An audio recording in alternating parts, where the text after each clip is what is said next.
Hello everyone, कैसे हैं आप लोग। Welcome back to my YouTube channel the perfect radiology. हम एक्सरे ट्यूब के बारे में स्टडी कर रहे थे। हमने अपने प्रीवियस वीडियो में देख लिया था introduction to x-ray tube, x-ray tubes कैसे प्रोड्यूस होती हैं।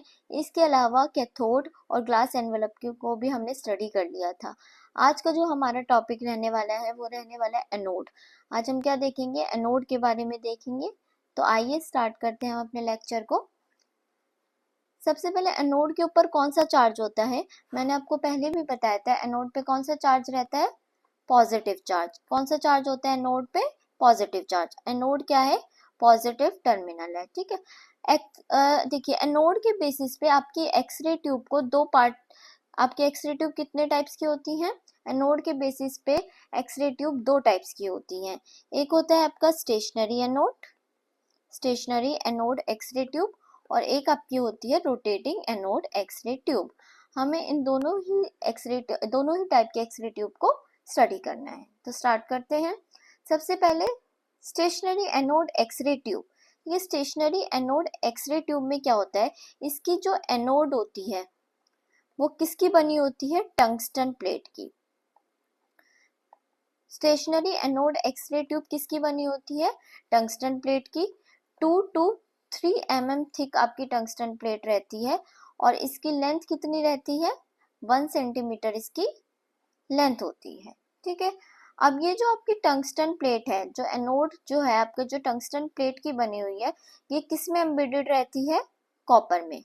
किस में एम्बेडेड होती है, ये कॉपर में। देखिए जैसे ये जो होता है, ये होता है आपका कॉपर, और ये किसकी प्लेट है, ये आपकी टंगस्टन की प्लेट है। ये किस में एम्बेडेड है, कॉपर में।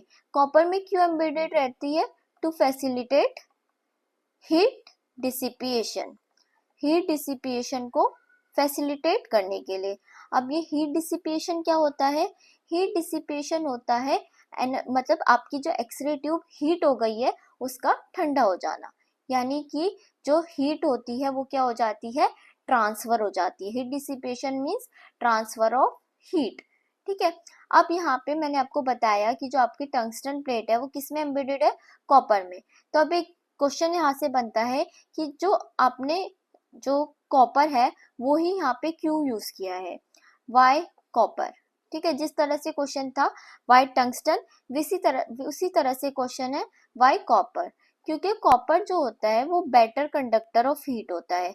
कॉपर क्या होता है, बेटर कंडक्टर ऑफ हीट होता है। और ये क्या करता है, जो आपका जो आपकी हीट होती है उसे क्या करता है, आसानी से क्विकली क्या करता है, हीट को ट्रांसफर कर देता है। हीट को क्या करता है, ट्रांसफर कर देता है, क्विकली ट्रांसफर कर देता है। इसलिए हमने क्या चूज करा है, कॉपर चूज करा है। जैसे ही हीट को ट्रांसफर करेगा वैसे आपकी ट्यूब क्या हो जाएगी, ठंडी हो जाएगी, ठीक है। कॉपर क्या करता है, ट्यूब को हीट से प्रिवेंट करता है। इतना समझ में आया, इतना आपको क्लियर होगा। आगे बढ़ते हैं, ठीक है। ये हो गई आपकी कॉपर की बात, एनोड की बात। अब स्टेशनरी एनोड एक्सरे ट्यूब जो होती हैं वो कहाँ पे यूज की जाती हैं, ये पोर्टेबल यूनिट्स में यूज की जाती हैं। पोर्टेबल यूनिट्स कौन सी होती हैं, पोर्टेबल यूनिट्स रहती है जो मोबाइल रेडियोग्राफी रहती है। यानी कि जो जैसे कि जो पेशेंट बहुत ज़्यादा सिक होते हैं, जो आपके एक्सरे रूम में नहीं आ सकते, उनके जैसे आईसीयू वाले पेशेंट्स होते हैं, उनके आईसीयू में क्या किए जाते हैं, एक्सरे किए जाते हैं। किसके थ्रू, मोबाइल रेडियोग्राफी के थ्रू। यानी कि जो वो एक्सरे यूनिट जो क्या कर सकती हैं, मूव कर सकती हैं, ठीक है। एक क्वेश्चन और यहाँ से बनता है कि जो आपका कॉपर होता है उसका मेल्टिंग पॉइंट क्या रहता है, क्या रहता है कॉपर का मेल्टिंग पॉइंट, 1085 डिग्री सेल्सियस, ठीक है। अब हम बात करते हैं पोर्टेबल यूनिट्स में। स्टेशनरी एनोड किस में लगाई जाती है, पोर्टेबल यूनिट्स में लगाई जाती है। इसके अलावा कहाँ पे यूज की जाती है, डेंटल रेडियोग्राफी में।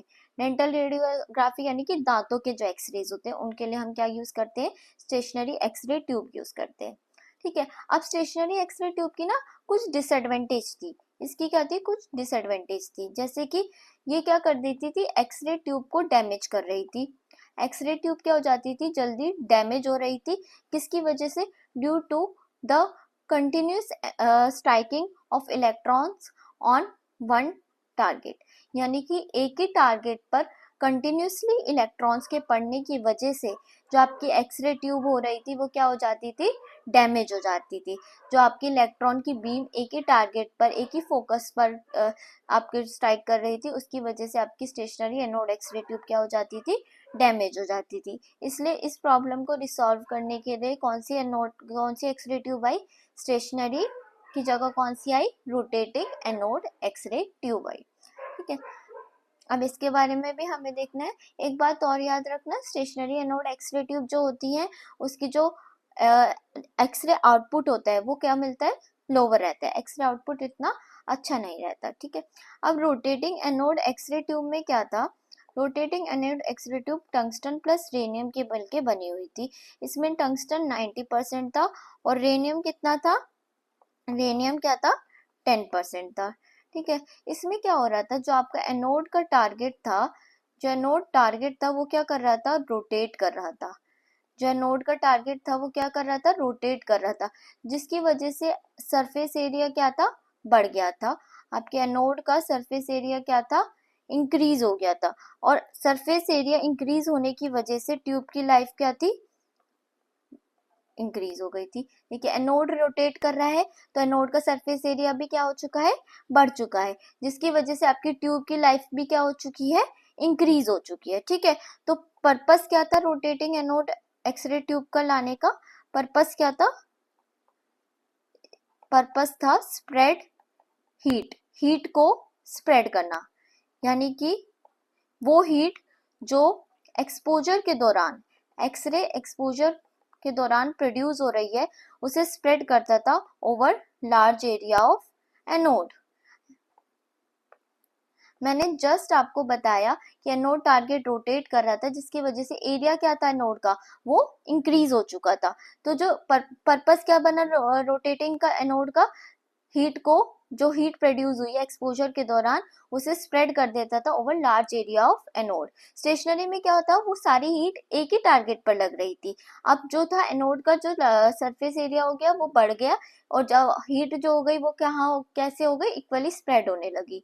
तो इस वजह से आपकी एक्सरे ट्यूब की लाइफ भी क्या हो गई, इंक्रीज हो गई। ठीक है, अब जो रोटेटिंग एनोड है वो किस स्पीड पे रोटेट करती है, 3000 से 3500 आरपीएम पे रोटेट करती है।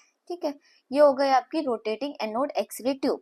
अब जो प्रॉब्लम आपकी स्टेशनरी एनोड में आई थी वो आपकी रोटेटिंग एनोड में क्या हो गई, सॉल्व हो गई। कैसे सॉल्व हुई, उसका सरफेस एरिया बढ़ गया, एनोड टारगेट रोटेट कर रहा था इसलिए आपका सरफेस एरिया क्या हुआ, एनोड का बढ़ गया, जिसकी वजह से आपकी ट्यूब की लाइफ भी क्या हो गई, इंक्रीज हो गई। किसका बना होता है rotating anode, tungsten plus rhenium का। स्टेशनरी एनोड किसका बना हुआ था, एक टंगस्टन प्लेट थी जो किस में एम्बेडेड थी, कॉपर में। कॉपर में एम्बेडेड क्यों थी, ताकि हीट डिसिपेशन को फैसिलिटेट कर सके, यानी कि हीट जो हो वो क्या हो सके, आसानी से क्विकली ट्रांसफर हो सके, आपकी ट्यूब क्या रहे, ठंडी रहे। लेकिन उसमें क्या दिक्कत हो रही थी, एक्सरे ट्यूब क्या हो जाती थी, आपकी डैमेज हो जाती थी, क्योंकि आपका जो इलेक्ट्रॉन्स की हीटिंग होती थी वो कौन से एक ही फोकस पे होती थी, एक ही नोड टारगेट पर होती थी, सरफेस एरिया कम था। ठीक है, इसके बाद अब रोटेटिंग एनोड एक्सरे ट्यूब के कुछ कंपोनेंट्स होते हैं। कौन कौन से कंपोनेंट्स होते हैं, stator, rotor, anode stem, bearings, anode target, ये सारे कंपोनेंट्स किसके हैं, रोटेटिंग एनोड एक्सरे ट्यूब के। अब हमें इन्हें एक एक करके डिस्कस करना है, लेकिन हम इसे नेक्स्ट वीडियो में डिस्कस करेंगे। अब तक हमने जितना पढ़ लिया आप उसे देखिएगा, समझिएगा। अगर कोई भी डाउट आए तो आप कमेंट में कमेंट कर सकते हैं, मैं आपके कमेंट का रिप्लाई करूंगी। अगर वीडियो पसंद आए तो लाइक, शेयर एंड कमेंट जरूर करिएगा and subscribe the channel. Thank you so much.